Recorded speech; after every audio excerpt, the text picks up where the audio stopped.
Hi, I'm Sherry Stump. Thank you for joining me today. I'm reading from the devotional book, God's Amazing Grace by Ellen White. Today's reading is October 15 on page 296. The title of today's devotion is First, an Empty Heart. In Mark chapter 12 and verses 30 and 31 it says, "Thou shalt love the Lord thy God with all thy heart, and with all thy soul, and with all thy mind, and with all thy strength.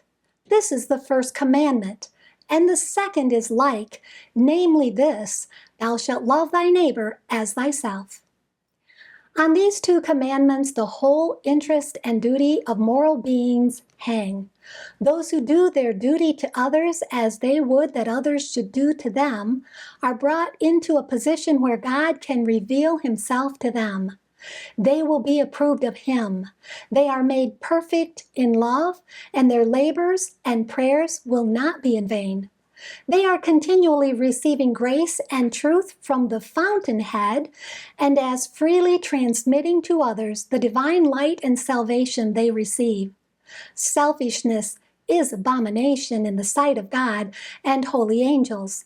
Because of this sin, many fail to attain the good which they are capable of enjoying.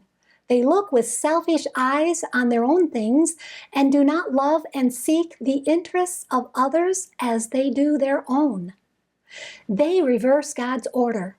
Instead of doing for others what they wish others to do for them, they do for themselves what they desire others to do for them, and do to others what they are most unwilling to have returned to them. How is it possible that we may grow in grace?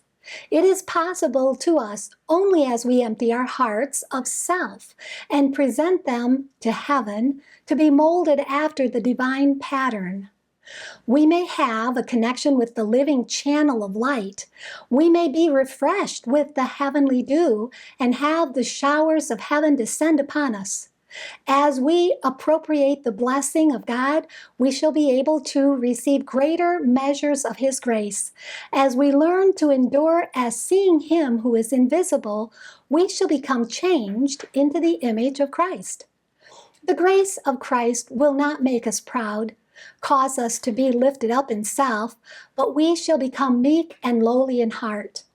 Growth in grace will not lead you to be proud, self-confident, and boastful, but will make you more conscious of your own nothingness, of your entire dependence upon the Lord. Thank you for being with me today. Please join me tomorrow when we'll read about snares to shun. And may God bless you abundantly, above all you can ask or think.